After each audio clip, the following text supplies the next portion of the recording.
Eva fibeazana miaina sy mity. Eva fandaharana arahanao isan-kerinandro eto amin'ny RDB.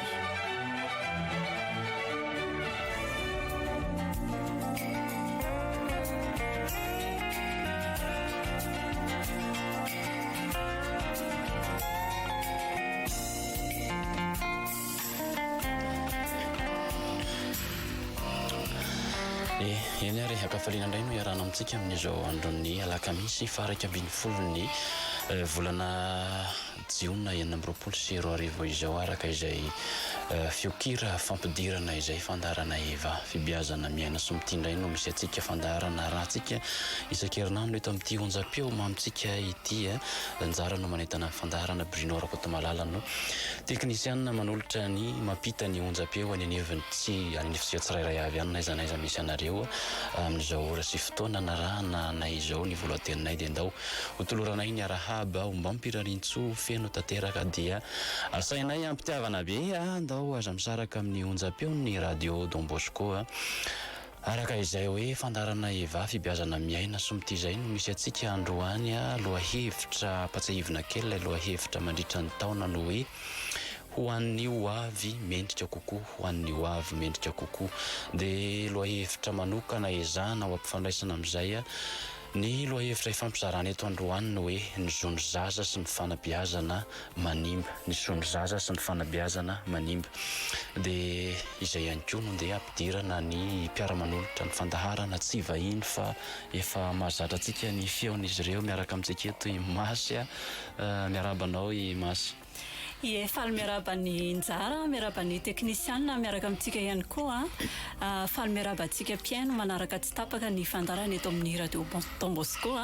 Indrindra moa izany ty fibeazana miaina sy mity izay rahantsika isaky ny alakamisy ity. Miaraka amintsika toy ihany koa iaina feo efa mahazatra heno matetika eto amin'ny onjam-peo ihany koa miarabanao iaina. Miaraba njara dia makasitraka ny teknisianina. Miaraba ihany koa ny Masy miaraka eto androany. Miaraba antsika rehetrarehetra tsy vaky volo manjoy tsy tapaka ny onjam-peo mamitsika ity indrindra fa ny fandarana fibeazana miaina sy mity. Ie, dia araka izay miaraka amin'ny Masy sy iaina isika efa mpizara izay lohahevitra izay hoe ny zony zaza sy ny fanabeazana manimba izahana ampifandraisana amin'ny hoe ho an'ny hoavy mendrika kokoa dia toy ny mahazatra afaka mandray anareo amin'ny appel lantso mivantana izahay amin'ny tapany faharoan'ny fandaharana raisony laharana 020 22 443 90 na ny 020 22 442 09 raha antso mivantana dia ireo ny laharana efana mifandray aminay fa ny SMS kosa dia ny 033 08 850 02 033 08 850 02 namana Bruno Rakotomalala sitsia feokira kely aloha ny dirantsika avy hatrany amin'ny tapa voalohany.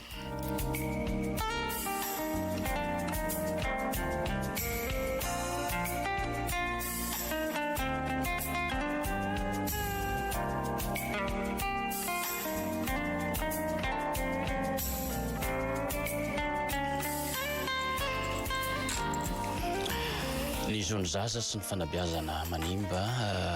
isafidy an'izay lohahevitra izay tsika Masy sy iaina efa mpizarana manokana eto amin'ity onjam-peo eto amin'ity fandaharana Eva ity avy amin'inona ny angatsika na tonga tsika isafidy an'izay dia inona ny tanjona ao anatin'ilay izy tiatsika hoe zao ny afatra fototra tiana ampitaina ao anatin'ilay izy ny tanjona tiatsika hotratrarina ato anatin'ity fifampizarana ity dahoary. Ie, mankasitraka amin'izay fanontaniana izay zony zaza sy ny fitaisana manimba araka ny fantatritsika ny volana Jona volan'ny fiteny malagasy fa io ihany koa hoe volana fetin'ny ankizy ihany koa izy io amin'ny lafiny anankiray raha pitso 12 Jona dia andro iraisam-pirenena iadina amin'ny fampiasana zaza tsy ampy taona. Anisan'izany izay ny safidiana an'ity hoe zony zaza sy ny fitaisana manimba ity tsy sanatria ny zony zaza no manimba na hoe mitondra amin'ny fitaizana manimba fa kosa ny zon'ny zaza ny tokony andrandraina zany ao anatin'ny fahaizana manabe azy ireo dia izay no tsara ifampizarana androany manahoana izay traikefantsika izay amin'ny fitaizana ho an'ny Madagasikara manokana mantsy dia ankizy efatra ao anatin'ny 10 no milaza hoe efa niditra tamin'ny sehatry ny asa talohan'ny 17 taonany zany hoe talohan'ny feno taona zany ankizy tsy ampy taona zaza tsy ampy taona efa niditra sahady teo amin'ny sehatry ny asa raha fantatritsika hoe zaza tsy ampy taona zay ny anjara toerany dia mbola hoe any ampianarana zon'ny zaza ny mianatra hitatsika eo zay rehefa hoe ohatrany ahoana izay zon'ny zaza mianatra satria misy andraikitra manandrify ny zaza fa misy ihany koa manandrify ny ray aman-dreny dia izay zany no tianay any tanan'androany mahakasika ny hoe ady amin'ny fampiasana ny zaza tsy ampy taona fa kosa ady amin'ny fampiarana ny zony hoe mba hiatra tokoa ny zon'ny zaza eo anivon'ny fianakaviana fototry ny fanabeazana dia fanazavan-tsaina mahakasika an'izay zany no entinay voamerana vika misahana fianakaviana moa izay amin'ny sehatra nasionaly ao anatin'izay ny FTK ny mami fifakria lasaina ihany efa entsika ombieny eto ary itakilan'izany dia mbola maro eo ankizy anerisetra anjara tsy mahazo ny zony araka ilay resantsika teo na koa hoe tsy vahoamana tsara izy ireo hiatrika ny fiainany rahatr' izay araka ny tenenina maso teo hoe lasa miasa alohan'ny fotoana tokony iasany araka izany dia maro ny ray aman-dreny manontany tena amin'izao vanim-potoana iainantsika izao hoe ahoana ary zany ny fanabeazana tsara tokony meko ny zanako ay zara ny fetra ny fanabeazana sy le herisetra resantsika ombieny teo moa ve zon'ny zaza manakana ny ray aman-dreny tsy hananatra zay mantsy le olana kely amin'izao fotoana izao satria lasa misy fiheverana amin'ny vilana ao anatin'le fampiarana ny zon'ny zaza dia izany indrindra matoka antsika hifampizara eto androany zay manisan'ny mazava-dehibe ihany koa ny asianan'ireny andro manokana hoe ankalazana ny rapitso zao satria androany 20 jiona fa ny rapitso 20 jiona andro iraisam-pirenena ho an'ny fampiasana eny iadina amin'ny fampiasana ny zaza tsy ampy taona dia anjarantsika zany no mijery mandanjalanja izay satria izay no ampatsiahivana amin'ny alalan'izao fandarana izao iresakintsika hoe ny fomba fitaizana manimba ao anatin'ny lohahevitra fa tafiditra ao resantsika misimisy ao arina ao ny fiarovana ny zon'ny zaza satria mifandraika tsara mihitsy ny amin'izay hoe fanabeazana manimba sy ny fiarovana ny zon'ny zaza izay resantsika aloha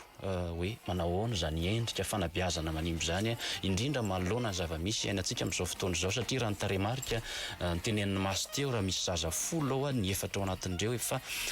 miasa misehatra ao anatin'ny tafiditra ao anatin'ny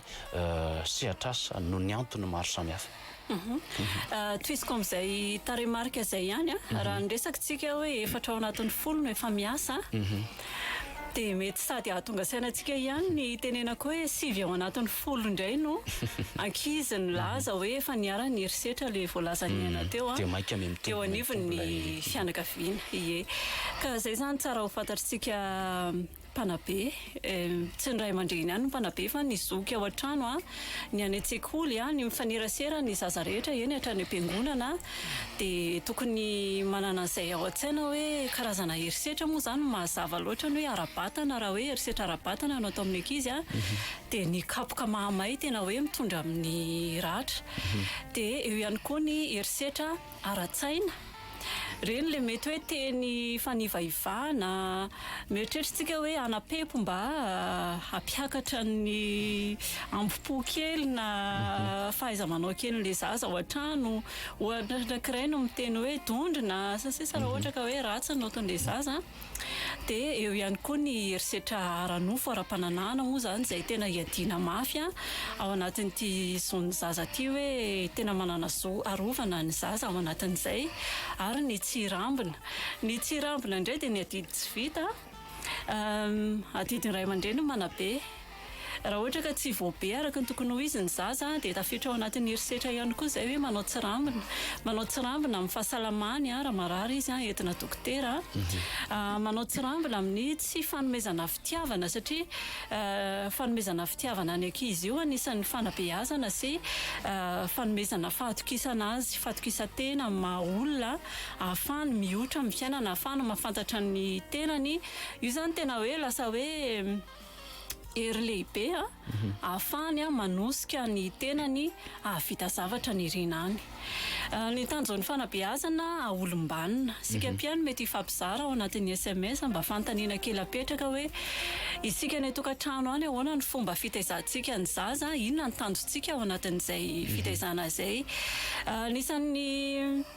tanjontsika koa ny aly eo tena azy tsy ankin-doha amin'ny ray aman-dreny intsony any arinany tsy ankin-doha amin'ny zavatra fa tsy sanatria hoe hiafarany amin'ny fonja na hoe miankin-doha amina zava-mahadomelona na toka any arinany ireo zavatra ireo zany tokony hoe viana ao anatin'ny tokantrano anankiray manana viana fitaizana maha-olona feno ny olona anankiray mba olombanina izy mivoaka ao ka ny zavatra rehetra mifanohatra amin'ireo zany dia manimba ny fitaizana avokoa raha ohatra ka tsy misy tanjona moa zany ny fitaizana dia efa simba le ankizy satria tiatsika ho aiza raha le zaza dia araka ny voalaza teo hoe ny fitiavana no entina manabe zay moa ny fandarantsika hoe fibeazana miaina tsy amity dia miaina hoe mila mahay mity ny mahay mity tsy midika hoe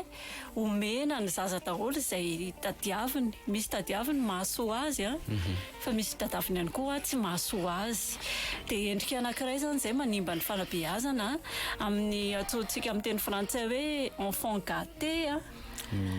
mianta loatra dia io koa tsena misy an'ilay hoe tsy azon'ilay ray aman-dreny tany aloha ohatra na hoe zavatra fijaliana ny ainana ohatra tsy ataoko amin'ny zanako tsony iny rehefa dia reny zany indraindray nefa ny manimba raha tsy voalanjalanja tsy hoe tsy mety fa mila lanjalanjaina le izy hoe inona tokoa ny tanjona amalifaly ny tenanao ve anao amin'ilay zavatra tsy vita taminao tamin'ny kely sa amalifaly ny zanakao anabe azy ve zay zay zany mila eritreretina kely zay ny anomboako azy fa mety anampiana azy mankasitraka masy amin'izay fanomezana fitena zay ndesaisika teo njara hoe fanabeazana manimba inona ary natao le fanabeazana alohaloha averiko kely eo ina le fanabeazana dia natao anampiana fomba natao anampiana ny zaza ho lasa olon-dehibe tompona andraikitra satria izy ireny no olon-dehibe tompona andraikitra any aorinany tompona andraikitra maleo tena ary mahay miaina araka le lazaintsika teo noho izany ny fomba fitaizana manakana an'izay tanjona araka ny tenen'ny masy teo hoe vina manakana an'izay tanjona zay dia zay le hoe fanabeazana manimba efa voatery ny masy telo hoe tsy voatery hoe omena ao ny zaza daholy zay tiany sy hoe tsy mety zay fa mila lanjalanjaina araka izany dia hoe indraindray zany ny heverintsika fa fitiavana ao anatintsika mihitsy no lasa fanabeazana manimba satria lasa tsy voalanjalanja asa ianao raha mba mahita ireny mpianatra mandeha eny an-tsekoly ireny fa misy dada ineny bebe ny mpanampy no milanja le kitapon'le zaza fa le zaza mandeha fotsiny nefa miaingany amin'ireny le fanabeazana fitondrana ny kitapony ireny zany dia efa fanabeazana azy ay andray andraikitra atonga any an-trano ny ankizy misy fampiarana any an-trano ny ray aman-dreny no manao ny fampiarana ao an-trano fa le zaza reraka hony vizaka dia avelany dia vitsy ny ankizy ankehitriny angamba ny hoe mbola manana anjara andraikitra zany ao an-trano fa dia mivoaka ny trano na embody tele eo betapesana zavatra mitrangy tsy heverintsika mpanabe hoe manimba ireny zavatra ireny zay le verina hoe mitiavina ilay zaza araka ny tenen'ny maso teo efa mianty izy ao anatin'ilay izy nefa misy fanabeazana ao anatin'izay ataoko hoe mandringa satria misy zavatra tokony hampanaovina ilay zaza nefa lasa ataon'ilay olo-kafa le fandraisana andraikitra mihitsy zany amin'izay fotoan'izay mety ataoko hoe dia ny teny maso hoe enfant gâté fa misy koa le enfant roi mihitsy izany hoe izy mihitsy zany lasa mpanjaka kely dia le dadazy tendrainy manompo azy lasa mpanompo tena hoe lasa mivona tanteraka mihitsy zany le fanabeazany tena mampivaranontsana mieritritra zany rehetrarehetra zany raha diniana. Eto zany tsy hoe mampatahotra na hoe zay le zavatra eny an-tokantrano any hoe zay mihitsy na ny zaza ny maheno antsika amin'izao fotoana izao dia hoe efa inona koa ary zay zany zavatra resahan zareo zany ta hoe za mihitsy ny tena asendreto na salan'izany ny tanjona dia ao anatin'le izy hoe mikendry ny mahaolona feno sy ny fivelarana mahaolona izay tsika mba aleo tena rehefa lehibe sy velatra mahaolona feno mihitsy isitraka ny zo sy ny lafiny maro samihafa dia ao anatin'izay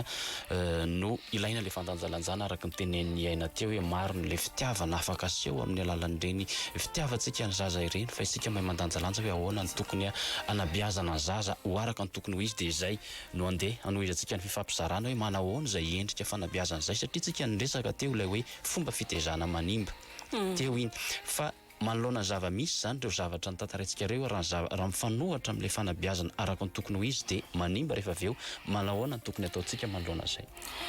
Ie, ny zavatra hozaraiko eto dia tao anatin'ny boky anankiray nosoratany Voamerany Veka misahana ny fianakaviana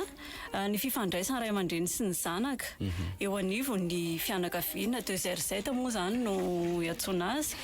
Ao amin'ny pejy fa 470 ao misy hoe ny didy 10 ny fifandraisana ray aman-dreny sy ny zanaka. Afaka jifaina ve ty bokinao ty alohan'ny aizany tanana afaka jifaina izy 5,000 ny vidiny eny amin'ny CNPC mety ahitana azy dia any amin'ny librairie Saint-Paul ihany koa tsy haiko raha mbola misy amin'ny librairie Saint-Paul fa afaka miantso anay ihany koa satria izahay ihany no namokatra azy ho fanampiana ny ray aman-dreny moa zany amin'ny fanabeazana ny zanaka efa parent no mety hoe afantarantsika azy kokoa fa zay zany no lohateny nanovana azy hoe ny fifandraisana ny ray aman-dreny sy ny zanaka. Tsetsatsatra iny ndao tohizana ny fifampizaratsika dia azafady nanapaka ny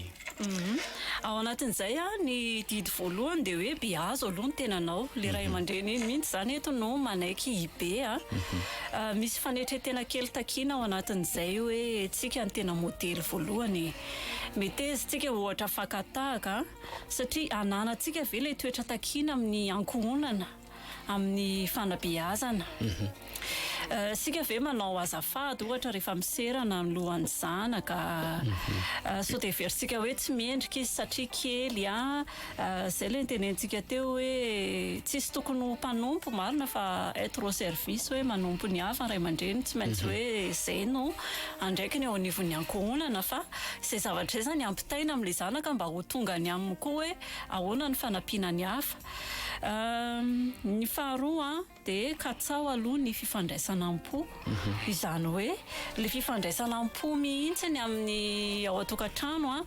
mila mahay mifampizara ny fihetsem-po maka fotoana iresahana ao anatin'izay fahaiza-miaino mifampiresaka fahaizana makasitraka fahaiza mitana tsiambaratelon-janaka ihany koa satria indraindray tsy tatin'ny zanaka le hoe tantaraina etsy amin'ny namany etsy seroa izy hoe ahoana manjary le fifandraisana am-po zany matsiaro tena izy hoe kay zany zay resaka mba teneniko hatrany tantarainy neny na tantarainy dada amin'le mpiara-miasa le secreta zone sy dia zava-dehibe amin'ny zanaka zany no maheno fa enona ny fihetsem-pony fantatry ny ray aman-dreny ny fomba fisainany ihany koa. Ny fahatelo ampitao amin'ny zanaka ny lalam-piainana masaka ao am-ponao zay le vina ny tenentsika teo ny lalam-piainana masaka ao am-po anisan'izay ny sotoaviny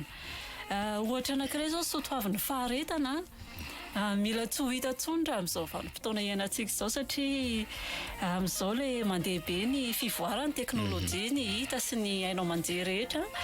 dia eo zany misy hoe misy zavatra karohana dia kely fotsiny dia efa azoko iny atao amin'ny Google ohatra eo ny intelligence artificielle ino moa ny dikan'izay amin'ny teny malagasy mety iverineo ihany rehefa andala-piresahana dia ireny zavatra ireny zany nefa le faharetana sy ny fiharetana tena sotoavina anisany manan-danja ary ilaina satria lasa manjary be nofinofo be zany raha ohatra ka hoe tsy miaina an'io dia nefa le nofy a tsy maintsy ianao amin'ny faharetanao ihany no afaka manatanteraka an'iny ary mitaky asa sarotra ihany koa sy ny sisa ka raha dieny keliny tsy manana an'izay patience amin'ny teny frantsay a dia sarotra be zany ny amboly azay aty aoriana satria misy taona ianao tsy maintsy miandry tsy maintsy miady tsy maintsy mikaroka tsy maintsy misy ezaka be takiana zany dia izay fiezahana sy faharetan'izay zany a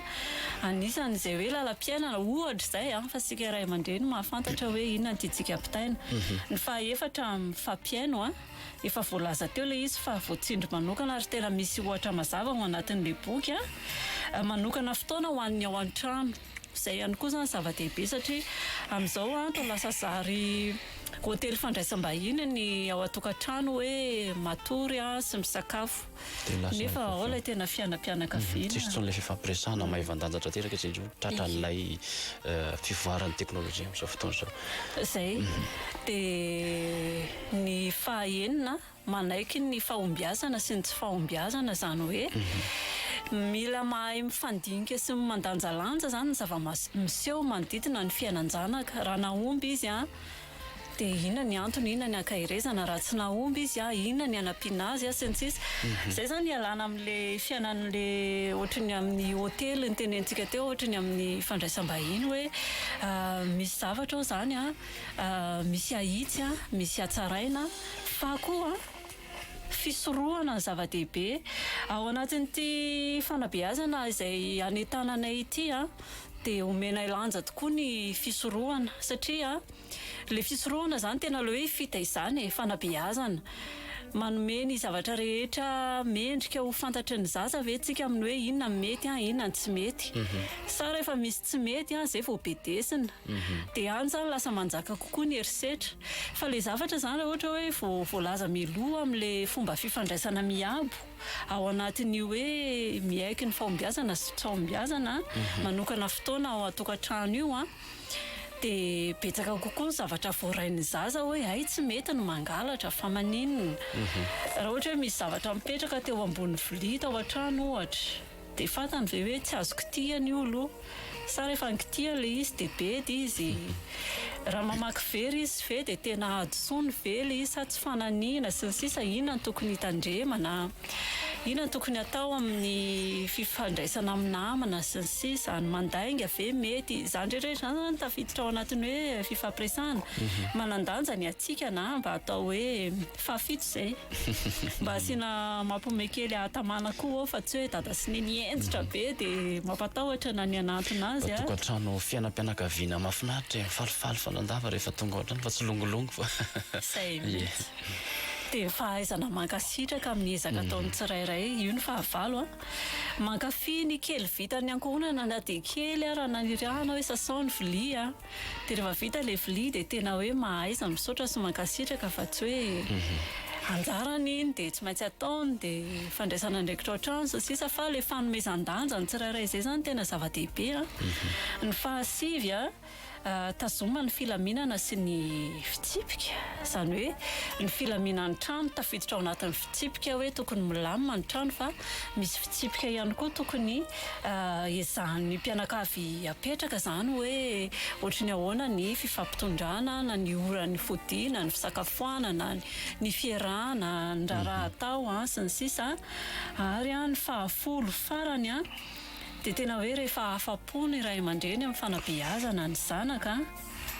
dia rehefa tonga amin'ny fotoana hoe tokony ikopahany elatra izy arak'ile tanjona antenen'ny iaina teo hoe manampy azy aolom-banona sy ahatafita azy dia ekena izay moa zany satria efa mahatsiaro tena zany ianao hoe efa nahavita ny rehetrarehetra efa afa-po dia mankasitraka an'izay hoe fahatafitany izay raha ohatra hoe izay no marobe marobe le zavatra nampitainy maso teo fa saiko tsika iain'ny fandaharana raha ohatra hoe afaka ianona verenena inona ihany koa izy rehefa any amin'ny sitin'ny radio Don Bosco any raha tonga dia teneniko ihany koa raha riva mivalora sasany alina dia miveriny ity fandaharana ity iaina manana anam-pina resaka fitaovana maromaro aloha i masy teo anisan'izany le nitenen'ny teo hoe mahay makasitraka Ampiko kely le sotoavina hoe fahaizana manao tsy voatery hoe eny foana zany valitina amin'ny ankizy fandraindraiky moa tsy aloha ampianarana koa ny ankizy mahay miandry tatana ozy izy tsika tamin'ny hoe mahay miandry tatana dia misy fotoana mihitsy izy mihitsy aloha atao manao ezaka mba atao fantany ny lanjan'le zavatra ataony dia ny fanalahidin'ny fifandraisana moa zany le resahany masy teo fa anampio kely azy dia hoe tsy ny fanesorana amin'ny fahasaharotana rehetra eo amin'ny fiainana zanatsika tsy ny fahasorana ny zavatra sarotra ireny eo amin'ny zanatsika no anampy azy ho tsara fa ny fampianarana azy hiatrika an'ireny fahasarotany ireny mila ampianarina zany ny zaza hiatrika ny olana aya ama ny olana mahay misedra ihany koa ie toy izy antsika mifampizarana mandeha ihany koa ny ora le resaka zo teo tsara ampahafantaritsika hoe inona sy inona avy zay resaka zo ny zaza izay ampifandraisitsika satria miresaka fanabeazana manimbytsika teo aloha teo ny resaka ihany koa inona ny tokony atao nisy folo ny tany say masy teo fa ampifandraisitsika an'izay ny zo tsara ho fantatry ny olona satria maro ihany koa no mangetaheta ty afantatra an'izany mahafantatra na mafisina ihany koa fahafantarzay fahafantarana izay manahoana sy manahoana ny azy zay fampizarana ie marobe ny zon'ny zaza tena any amin'ny 30 mahery ihany le izy tsy ho tany saitsika eto fa ho sokajitsika ao anatin'le hoe misy efatra lehibe zany azo amindronana azy voalohany amin'izay zo mifandray amin'ny fahavelomana dia ao anatin'izay le hoe anana kopia ho salama isakafo iaina anaty tontolo madio. Ny vondrona faharoa zo mifandray amin'ny fivoarana lazaintsika teo hoe manana zo hianatra ny ankizy aleo aloha izy hianatra fa tsy hiasa manana zo hilalao mazava loatra angamba fa hoe hianatra sy hilalao fa tsy hoe hilalao ihany satria matetika le fifamaliana amin'ny ankizy ao an-trano izy ray aman-dreny le hoe zonay no milalao dia no milalao no mibahana fa maromaro le izy fa tsy hoe anankiray ihany ny singanina dia ao anatin'izao mifandray fivoarana koa halala sy hahazo vaovao hiala voly ny vondrona fahatelo zo mifandray amin'ny fandraisana anjara manana zo anio hevitra ny ankizy ny zaza manana zo ho enona ihany koa dia ny fahaefatra farany zo mifandray amin'ny fiarovana zo arovana amin'ireo endrika fampijaliana sy herisetra samihafa zay efa voatanisantsika tery aloha dia io zany tsy mifanipaka velively amin'ny fitaizana sy fanabeazana ny zon'ny zaza tsy hoe mananjo ny zaza dia tsy ho beazana tsy ho tezaina tsy ho bedesina araka ny teniny aina teo hoe tsy hoe ho arovana ihany koa izy amin'ny zavatra rehetra tokony ataony hoe le ray aman-dreny no misaika ny fahasarotana sy ny sisana dia mitondra kitapo sy ny sisa ara fa rehefa tokony ataony le izy dia aleo ataony satria santatra amin'ny fandraisana andraikitra izay maha olo-pirenena azy ihany koa fa tsy hoe olon'ny fianakaviana ihany eo ihany koa ny hoe olon'ny fiarahamonina dia ny tsy fanaovana herisetra amin'ny zaza zany tsy azo adika hoe raha tsy azo kapohana izy zany dia aleo tsy ho beazana amin'ny fomba hafa ary efa tsy maintsy atao ny kapoka moa zany misy didy telo ihany koa ny kapoka tsy haiko hoe misy fotoana ventsika fa mety ao anatin'ny fantanian'ny mpiaino no afahantsika mamaly an'izay iaina manana fanampana zavana vola nisokajiny masy efatra ngezabe moa zany le zon'ny zaza teo dia araka ny lazaiko teny am-boalohany dia indraindray manontany tena ny ray aman-dreny satria misy zavatra tsy azony ao hoe raha mpiarina tokoa raha ty zon'ny zaza ty afaka mananatra ny zarako ihany avy zay zany le fanontaniana mibosesika ao an-tsainao dia eto zany dia ambaranay hoe ny zon'ny zaza dia tsy natao hanesorana ny fahefan'ny ray aman-dreny mihitsiny fa natao hiarovana ny asina sy ny maha-olona ny zaza ny tsy fahalalana ny asan'ireo zo reo ny mety mahatonga antsika miaya dia fa izy moa zany nanambarany masy teo daholo hoe sokajiana anankiefatra Ie dia anampiana kely an'izay a mitaky andraikitra ihany koa ilay zo e. Manana zo ny olombelona rehetra fa manana andraikitra mifandrify amin'izay zo izay. Dia raha ohatra tsika eo anatin'ny zon'ny zaza ohatra ny anatra, ny andraikitry ny zaza, ny andraiky ny voalohany ihany koa ny tokantrano misy azy a, dia ny fianarana aloha. Atao tsara ilay fianarana fa tsy atao tsirambina. Raha zon'ny zaza ny misakafo a dia tsy atao kilalao na hoe gaspillage amin'ny teny frantsay mialatsiny le sakafo fa tena hoe hohanina ezahana. Dia izany zavatra rehetra izany zany tokony ampiana fa tokony tsy mijanona fotsiny hoe misy zo fa misy andraikitra takiana ao anatin'izay zo izay. Anampy kely any masy teo enja amin'ny teny andraikitra masy teo dia araka izany a ny ray aman-dreny a dia manana andraikitra anabe izay ilay andraikitra dia ny zaza kosa manana zo ho hajaina. Tsy mifanohitra velively ireo zavatra anankiroa ireo a fa mifamena satria ny zo rehetra izay tanisantsika teo a dia mitaky andraikitra araka ny lazay masy teo dia ny ray aman-dreny a no mampianatra n'izany andraikitra izany mba ho tafitany amin'ny zanaka. Ie, tapotra ny fifampizarantsika voalohany maro dia maro ny tena mbola hoe malalaka dia malalaka ny azontsika fampizarana amin'ity lohahevitra ity ny zon'ny zaza indrindra satria ny zahana fitinina dia fitinina izy teo. Aleotsika masy aina hitodika any amin'ny mpiaino andray ny antso mivantana sy ny famakina ny SMS izay efa tonga ato dia amin'ny alalan'izay no anohizantsika ny fifampizarana rehefa avy eo. Sy tsika feo kerekely aloha namana Brino alohan'ny dia tsika mpiaino izay ary.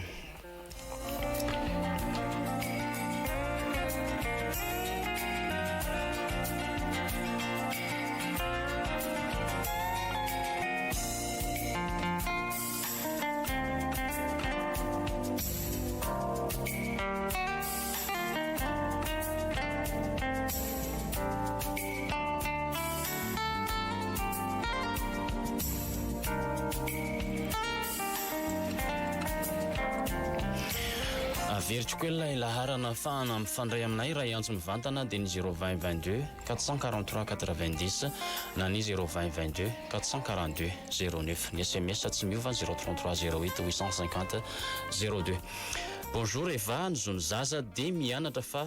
ny fitezana manimba dia ny fitafy mamofady eo amin'ny mpanakanto satria mampiana-drasy ozy ny namantsika nandefa ny SMS voalohany ato. Mankasitraka ny namantsika naneo hevitra dia eo zany le zaloha zany manamafy an'ilay hoe miasarotra le fanabeazany ray aman-dreny ankehitriny satria reny zavatra rehetra reny zany lasa sedra, lasa ohatrany hoe loza manambana amin'le fitaizana.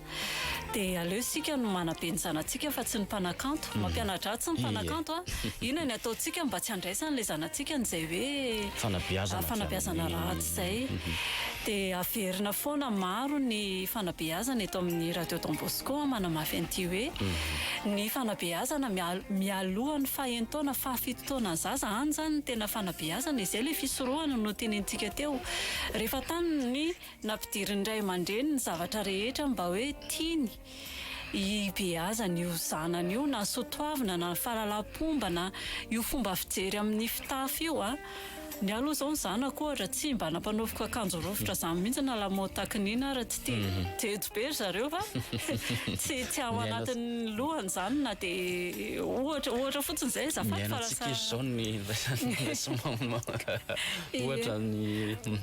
ohatra zany izay izay anabeazantsika azy foana no eno ny voalohany izay le soatoavina tao an-trano. Le soatoavina ny tsina miaro azy ihany, miaro azy amin'ny zavatra manodidina rehetra satria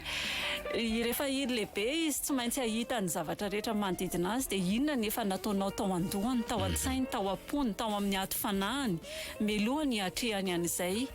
Dia izay moa zany mety hoe akapobeny mety mamaly zavatra be da be amin'ny SMS antsika fa dia ny atao le izy dia ny aty am-boalohany hoe zava-dehibe io melohany fahaenitaona fahafito taona io. Tsika zany amin'izao hoe ataoko hoe miaina ao anatin'ny rivo-baovao izay miatrika ao anatin'ny fanamby maro ihany koa dia anjarantsika ao anatin'izay fotoana izay tsy hoe reny zavatra hitantsika ny anivon'ny fiarahamoniny reny dia anampy amin'ilay fanabeazana fa eo le hoe mila lanjalanjaina inona manampy sy manampy velatra indrindraindrindra ao anatin'izay sehatra ny fanabeazana izay resaka zaza moa ny eto tena ataoko hoe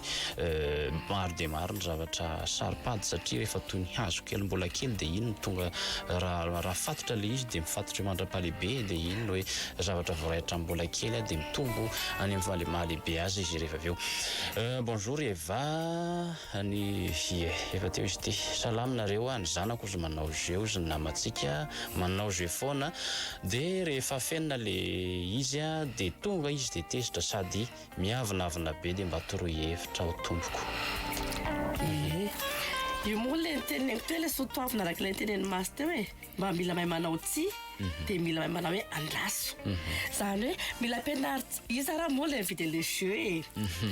zay zany le fantona mipetraka tsy le zaza kosa aloha le zaza mbola tsy miasa dia mbola tsy manam-bola dikan'izay misy andraikitra ny raisiny ray aman-dreny teo aloha za matoa hoe nanana jeu le zaza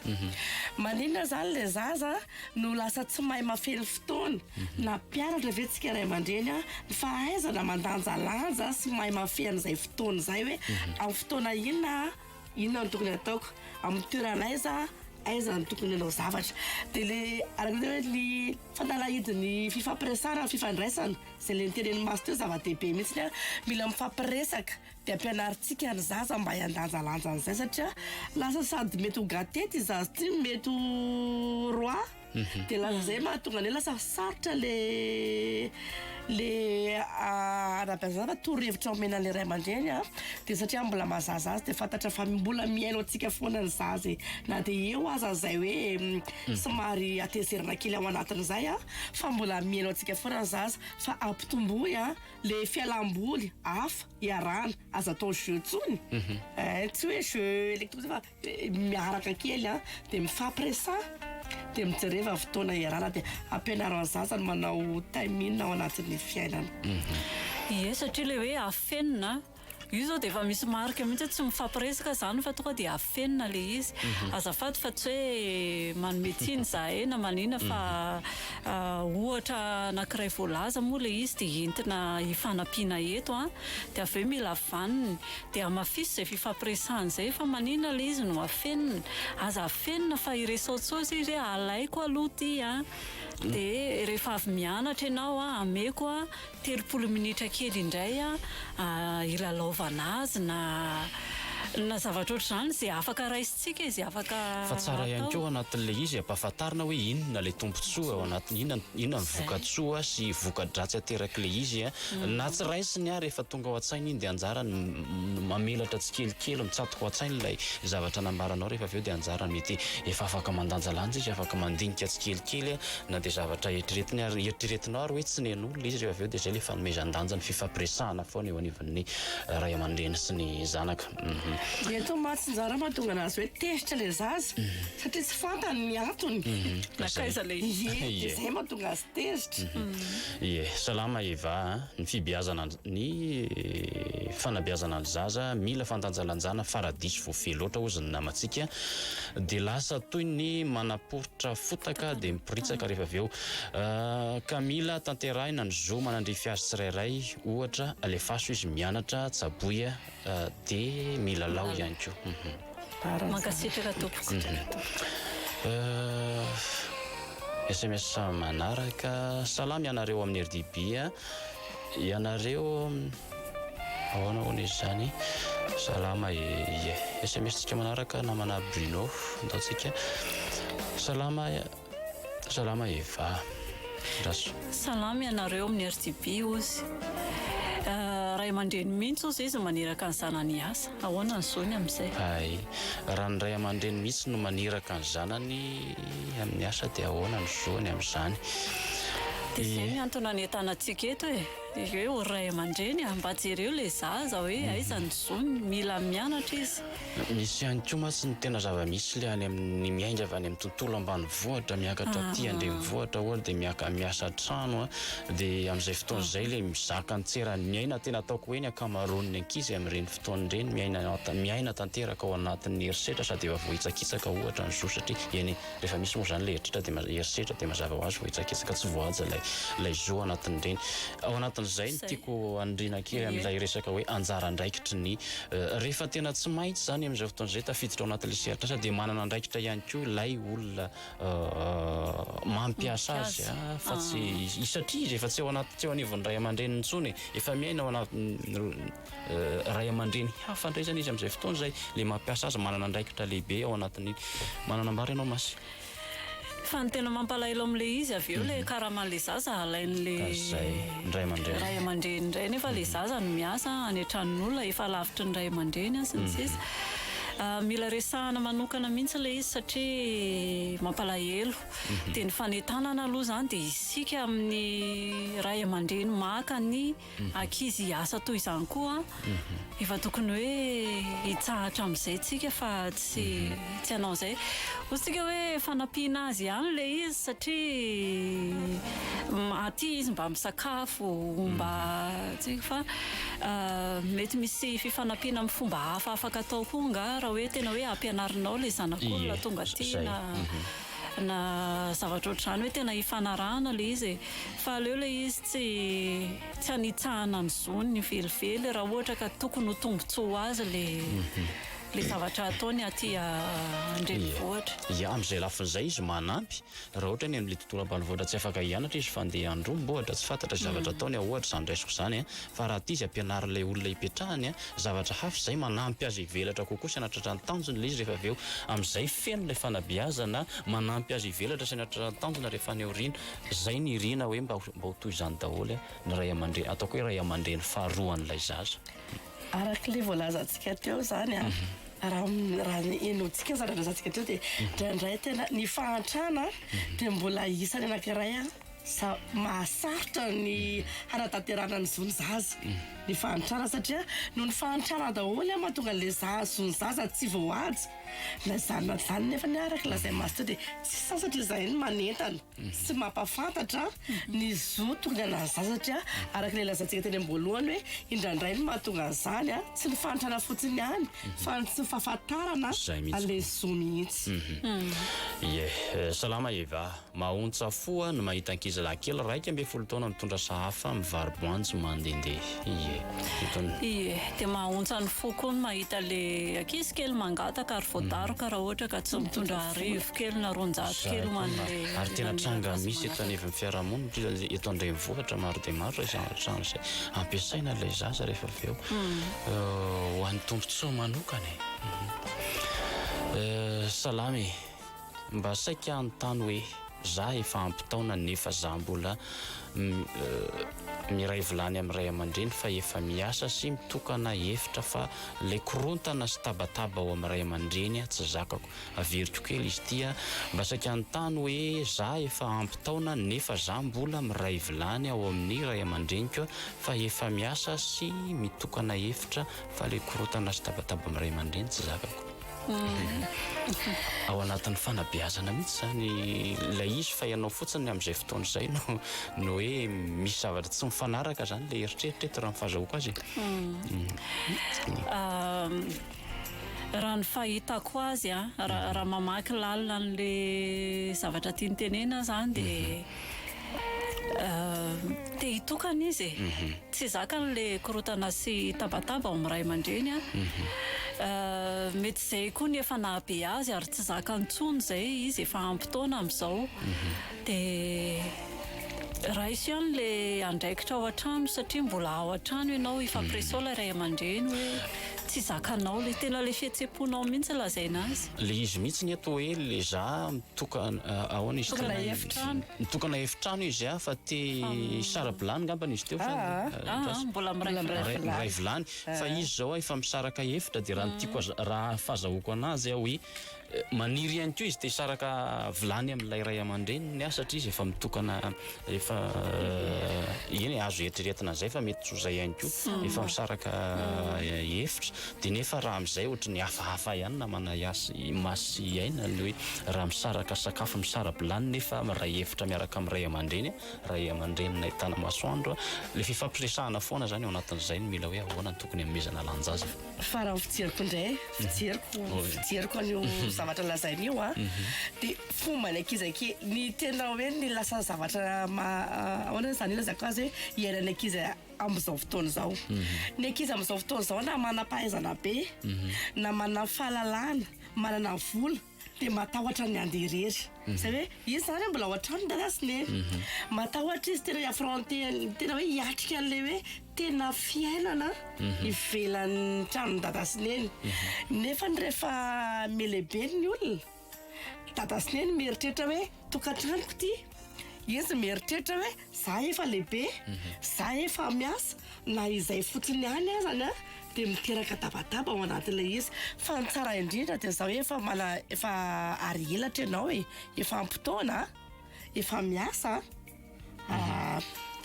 allo mamorona ny akanonao dia hitanao tsara fa ilaminareo satria fa mangivangy ny avatiana ho tsy rahamonina ie salamy zaho zany namantsika manana zaza 17 taona dia tena maditra be izy inona tompoko ny tokony ataoko fa tena tsy voanatra mihitsy izy voary avy aty manazary ihany manazary aisalaza manazary zany dia misaotranao voaray ny efatra inona ny tokony atao torohevitra zaza 17 taona zany ao anatin'ny fitadiavana ny maha izy azy izay le teneny aina hoe fialan-tsakana miala sakana misy sakana tokony alana ao fa io sakana io tsy miala io raha tsy voavaliny ny fanontaniana maromaro toy ny hoe iza moa aho inona ny sotoavina ny raisiko andeha ho aiza iza ndray aman-dreniko iza ny namako manahoana ny manodidina sy ny sisa inona ny zavatra mampiavaka amin'ny namako rehetra dia zany raha vao tsy hita zany raha vao tsy voavaly zany fanontaniana zany na ankolaka na mivantana dia tadavina amin'ny fomba rehetra andramana daholo ny fomba rehetra ahafahana mamaly an'ilay fanontaniana ary amin'ny farahatoka ary ary tsy voavaly raha ohatra ka tsy misy coach mpanabe mpanoro hevitra sy mpananatra le izy koa nefa eto le fananarana tsy ny tanora 17 taona zany tsy tia sermon tsy tia moral fa isika zany no meteza ho namany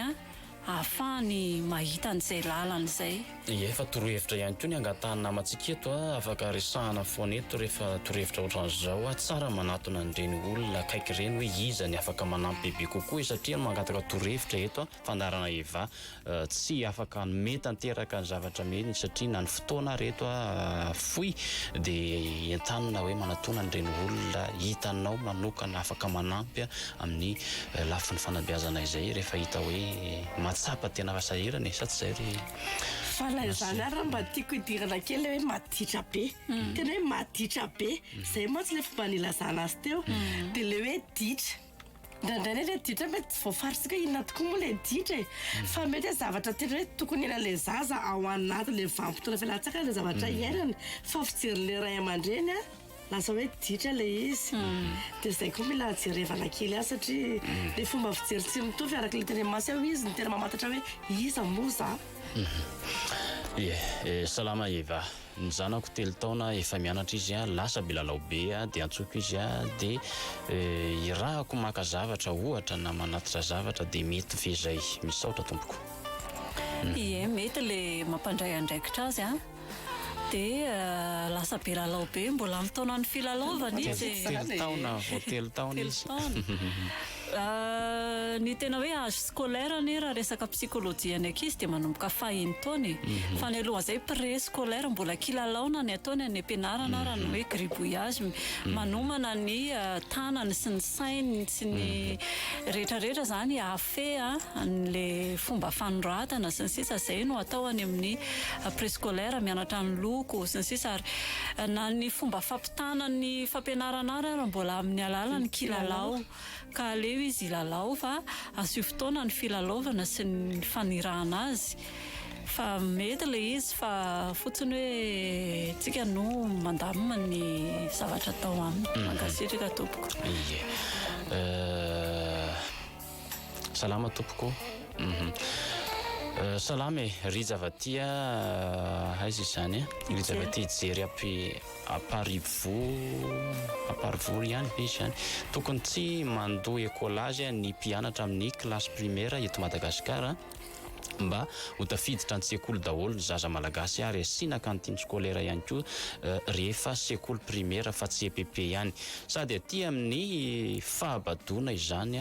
sady ady amin'ny fahabadona izany no ady amin'ny tsy fanjari-tsakafo ary avita ny ambaratonga voalohany daholo ny zaza malagasy sady fanampiana ny ray aman-dreny dia misaotra tompoko mankasitraka indrindra tompoko izay misy tokoa fangatahana moa zany dia iengane ho tonga ny salama tompoko izahay mivady mananjanaka ray 3 taona sa ray sy 3 taona izany raha vao mananjanaka ray 3 taona ay mananjanaka ray 3 taona raha vao misy zavatra ataonay dia manampy anay izy na asa inona na asa inona dia tsy maintsy manampy anay foana izy amin'ny zavatra ataonay tsara be zany mahafinaritra zany zany zao fianakaviana modely kely tafita ny afatry ny fanabeazany ie salaminareo ahoana kay ny fomba anampiana ilay zaza tsy miraika mihitsy rehefa andeha hianatra dia lasa voakitakita foana izy nefa efa mba te hiala amin'izay reny ilay manoratra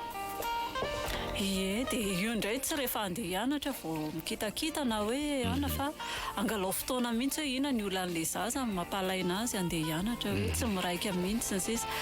misy zavatra ao matoa misy an'io dia resahana manokana ilay izy fa tsy resahana ao anatin'ny amehana na ny fahamaikana fa manjary tsy mitondra vahaolana na ho anao na ho azy izy andeha hianatra vao kitakita moa ianao na mikitakita rehefa tsy mahatsara ny fifandraisana sy ny fahasalamana ao an-trano izay foana ilay resantsika teo mahaiza mijery fotoana tsara sy toerana mety ifampiresahana izay mihitsy tsy voatery anaraka ny safidinao koa ny zanaka amin'ny lalam-pianarana fa ny fanohanana azy amin'ny safidiny ny tena zava-dehibe tena zay mihitsy ka le hoe fantarina aloha lay zaza inona lay safidin'ilay zaza dia arahana amin'iny izy rehefa aveo sady tiany ihany koa rehefa safidy lay zavatra atao fa lasa terena izy raha ny safidintsika no fa tsy te hanana zanaka dokotera dia tereko dokotera zanako na tsotiny ary tsy na iny tsy tafitany na izy tonga ao dia tsy mahazo ainy fijaliana ho any andany sakilana safady salama diso lalana isika malagasy mankatony système éducatif inty occidental fa isika dia originaire oriental tsy mety amintsika tsara tsy mety amintsika ny civilisation orientale iny moa zany tena eo anivon'ny ambaratonga-pahefana ny fotony no mijery an'iny toko fa efa tokony ao anatin'ny atao resadresaka amin'ny fikanandoha pirenena sy ny sisa izay fanehoan-kevitra toy izany mankasitraka atsika na ny eo an'izay hevitra izay teto amin'ny onjam-peo fa raha toka misy zavatra tsy maintsy ataony ka tenenina izy dia ngamba tapaka ngamba ny SMS an'ity fa ovakitsika ihany raha toka misy zavatra tsy maintsy ataony ka tenenina izy dia mijery misetrika be aminay ny masony tena tsy ampidiny ny fijeriny raha tsy atodika koa izy dia izay vao mipody zany hoe rehefa teneniny ray aman-dreny izany dia tonga dia mijery be mafy be masony raha misy zavatra tsy mety ataony izy ka tenenina izy dia mijery misetrika be fa le misetrika be moa zany tsy fa tena tsy azoko tsara misy toa ny eo ambany io hoe dia inona tokony atao amin'izay izy mijery masika be anay tsy apodiny ny masony mijery masika be ilay zaza dia rehefa atodika tsy maintsy atodika zany fa tsy maintsy le masony masika ntsony le ray aman-dreny zany hoe maneho sika be zany le zaza maneho fankahalana be sa tezerana ngeza be ny fijeriny rehefa tenenina amin'ny zavatra tsy mety ataony izy zay le fomba fijery mampita hafatra satria amin'ny fifandraisana tsy zavatra tenenina ihany mijerena fa misy koa ny fihetsiky ny vatana sy ny zavatra tsy noloka raha midika zavatra be da be koa ireny dia Pina amin'izay zay noina le atezerany fa tsy sakanana ny atezerany satria le fihetsepo tesitra ny tsy mana fihetsepo mihiba fa tsisy fihetsepo hoe ratsy zany fa ny vokatry ny zavatra atao amin'ny fihetsepo no mety hoe ratsy na tsara dia izay no ifanampiana tena ataovy izay azahoana azy fantatra fa tezitra hoe amin'ny fijery na tsy haiko hoe ahoana ny fomba ataony ray aman-dreny moa zany manoloana an'izay fa izay fahazahoana an'izay atezerana izay zany tena zava-dehibe. Indraindray koa zany tena mahatonga ny ankizy maneho ilay fahatezerana dia fametrahany ray aman-dreny ny izay tiany ao amin'ilay zanaka foana. Za ny ray aman-dreny, za ny zao indraindray mahatonga ilay zanaka maratra ka rehefa maratra ilay zanaka dia izay ilay lasa fijery masika be. Salama Eva, marina voalazanareo ty amin'ny fiarahamonina misy anay aty tena be ny fanabeazana diso ny manakatao izy mampianta ny zaza dia ny sahirana mampijaly zaza. Dia io le zaza natao tiavina natao faly eny izy tonga eto fa tsy natao ampijaliana ihany koa satria le mampianta ihany koa ny mampijaly any arina any ahoana ny atrehan'ny zaza ny fiainana io fa nga ny ray aman-dreny ho eo foana. Mampianta amin'ny fomba miabo mety azo atao ihany raha ohatra ka tena hoe mitondra makany amin'ny fanabeazana le izy. Le mampijaly kosa aloha tena tsy tokony atao satria isika nanao an'ilay zaza ho tonga ety an-tany ve dia atao anoatra ilay izy fa aleo izy io mantsy misy an'ilay hoe zaza pelipelika le zaza dia fa lazaina fa maditra hoe maditra be zaza pelipelika zany zaza faly miazakazaka izy fa faly izy etseroa maneho ny heriny rehetra sy ny fahavitriany avy any anaty any dia le fifankazahoana zavatra ohatr'izany zany tsy ampy mihitsy raha toka vitsy ny fotoana iarahan'ray aman-dreny sy ny zanaka fotoana zafady namantsika ato ny SMS nivakiko teo hoe dia herisetra ve tompoko ny fikapohana zaza ozy izy. Raha ohatra fikapohana natao andratra sy anafaizana sy gaga ngaminareo anafaizana anabeazana le izy sena fa tsy anafaizana. Io nena le fomba fitenitsika malagasy ary le hoe ny zaza tina tsitsitsina rotsakazo fa misy tena ty joroko vavolombelona mihitsy ny ty tena zaza kely ary hita hatramin'izao fivelaran'le zaza rehefa lehibe ny kapohana izy le faritra kapohana azy amin'izay fotoana izay any amin'ny faritra sy tokony kapohana mihitsy ny any amin'ny lohany fa rehefa lehibe re le zaza amin'izao fotoana izao dia tena tsy araka ny hoe ino falabeazana amin'ny zavatra ataony ny sainy mitondra ny zavatra ataony zany tsy araka ny tokony ho izy fa ohatrany hoe ahoana moa zany ilazana zany tsy ohatrany hoe tsy dia ao tsara izy no ilay vokatry ny tena hita mihitsy hoe vokatry ilay fikapohana azy tamin'ny mbola kely tena kapohana any amin'ny lohany dia izay be dehibe le mbola resaka hafa mihitsy ihany koa ty resaka hoe herisetra ity tsika nefa voafetran'ny ora araka teo hoe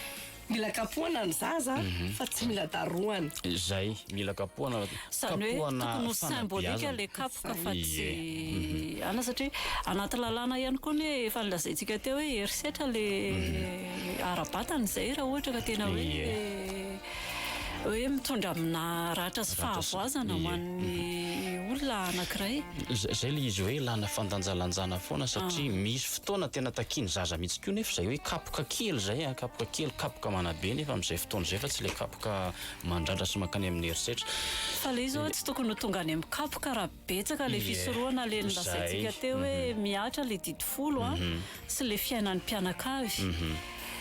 dia io moa zany rehefa beazana hoe tsy maintsy kapohana dia kapohana symbolika ilay nitenena teo ary azavaina ina ny antony.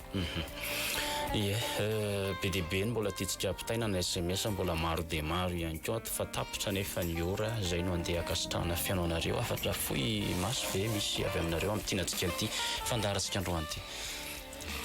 Ny fehezanteny iray hoe manorina ho avy mendrika kokoa isika izay no hevitrintsika amin'ity taon'ity amin'ny fandarana Iva dia manentana hoe ho amin'ny fomba fitaizana sy fanabeazana tsy misy herisetra zany no hanabeazantsika ny zaza mba ho lavitry ny herisetra mba hivelatra ny sainy ny fony ny fanahiny ahafahany mahazo ny rehetra hitomboana olombanina sy olona tokony andraikitra ny erina. Araka ilay loha hevitra antsika lazay masy teo hoe dia andao antsika ray aman-drem-pana be anaben'ny zanantsika amin'ny fitiavana fanajana ny mahaolona azy ajaintsika mihitsy ilay mahaolona azy tsy amin'ny herisetra ozy izy masy teo dia ampianao ary ampiasantsika ilay fampiresana fanitsina fifanitsina mpamendrehana dia makasitraka indrindra eny ary makasitraka masiaina tamin'ny fifampizarantsika androany makasitraka feno anareo mpiaino ihany koa tsy ny saraka ary mbola saina azy misaraka amin'ny onjam-peo ny radio Don Bosco ny zony zaza sy ny fanabeazana maninona zay ilay loha hevitra ny fampizarantsika dia izay ihany koa no andeha hametrana ny veloma mandrapitafa ary manome fotoana anareo amin'ny heriny anio toy izao raha riva amin'ny valora sasany alina no miverina ny fandarana eny ary veloma tompoko mametraka ny mandram-peona tompoko